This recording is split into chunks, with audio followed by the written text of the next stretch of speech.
amis journalistes, nous vous remercions d'avoir répondu à l'invitation. Je pense que vous nous accompagnerez durant ces 3 jours du forum pour une meilleure visibilité des actions de MAD-EVEN. Je pense qu'avant de commencer, il faut d'abord féliciter et encourager Mati Diakhaté, qui est l'initiatrice, qui est la directrice de MAD-EVEN. Parce que je pense que ce forum vient à son heure. Pourquoi le forum de l'épargne? Comme vous le savez tous, toute économie a besoin de ressources financières pour financer ses activités. Et d'ailleurs, ces jours derniers, vous avez beaucoup entendu parler de l'État du Sénégal qui lève des fonds sur le marché régional de l'UEMOA. Avant cela, l'État avait levé des fonds au niveau de l'Eurobond, vous le savez tous, hier, avant-hier, etc. Mais ça, ne vous inquiétez pas, je pense que c'était déjà prévu dans le budget que l'État allait, de façon progressive et périodique, lever des fonds. Mais il y a un débat qui a été posé avant-hier. En tout cas, dans la presse, il y a des gens qui s'offusquaient de voir que, à chaque fois que l'État veut lever des fonds, c'est justement des investisseurs institutionnels de la sous-région qui répondent les premiers, et notamment de la Côte d'Ivoire. Alors, donc ça montre l'importance de l'épargne. Qu'est-ce que c'est que l'épargne? C'est, après avoir évidemment fait ses dépenses prioritaires, garder de l'argent pour le dépenser dans un avenir plus ou moins lointain. D'ailleurs, les autorités sénégalaises actuelles parlent de souveraineté économique. Ils ont même dit qu'ils vont financer l'économie avec des ressources domestiques pour appuyer la souveraineté économique. Mais faudrait-il d'abord que ces ressources domestiques existent? Moi, je ne pense pas. L'épargne n'est pas suffisamment, si vous voulez, il n'y a pas une promotion de cette épargne-là. Les gens n'ont pas la culture de l'épargne. À chaque fois que l'État ou bien les grandes entreprises veulent lever des fonds, c'est les investisseurs institutionnels qui sont là, qui sont toujours présents. C'est les banques de détail, évidemment, c'est les institutions sociales comme l'IPRES, si vous voulez, la caisse d'assurance maladie, la caisse vieillesse ou bien les assurances. Voilà, donc ce sont eux qui financent souvent. Ce sont eux qui financent souvent donc l'économie. Mais pour épargner, il faut d'abord évidemment être reconnu, identifié au niveau de la banque. Ça veut dire quoi? Ça veut dire que les deux vont ensemble. Il faut avoir un compte bancaire, en tout cas dans une institution financière, pour pouvoir épargner. Parce que nous avons une tradition d'épargne ici chez nous, en Afrique, au Sénégal.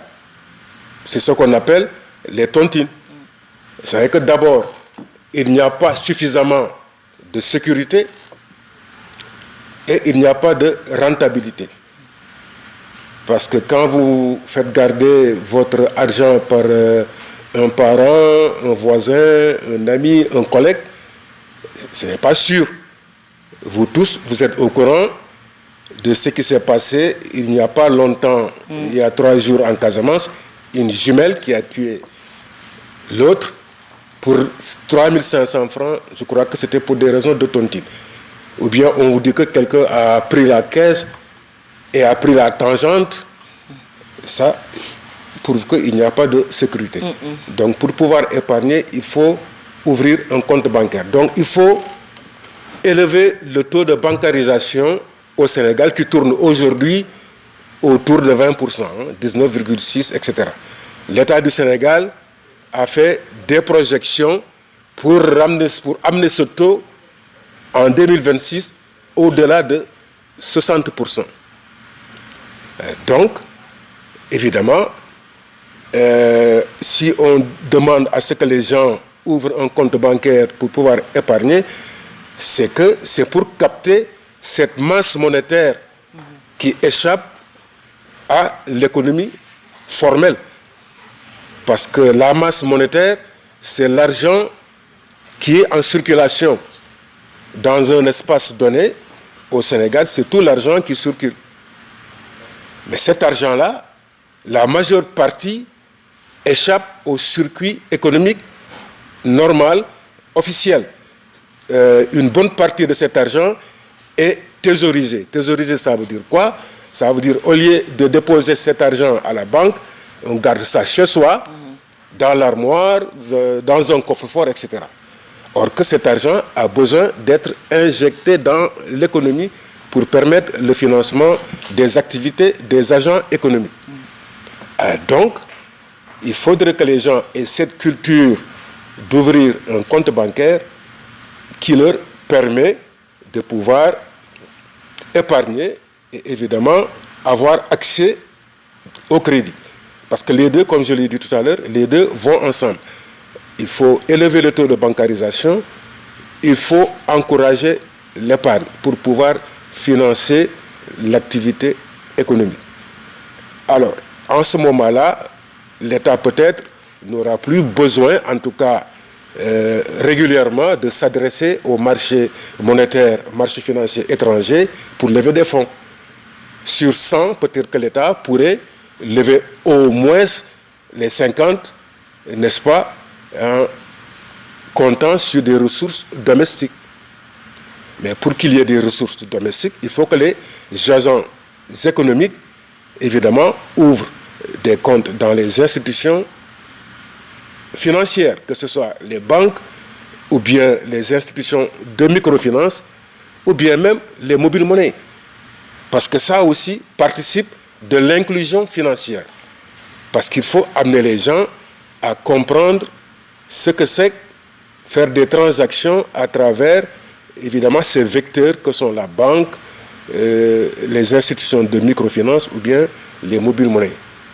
Donc ça c'est important parce qu'on ne peut pas continuer à accepter que les gens thésaurisent, gardent de l'argent chez eux et que cet argent ne soit pas injecté dans les circuits économiques pour permettre le financement des agents économiques.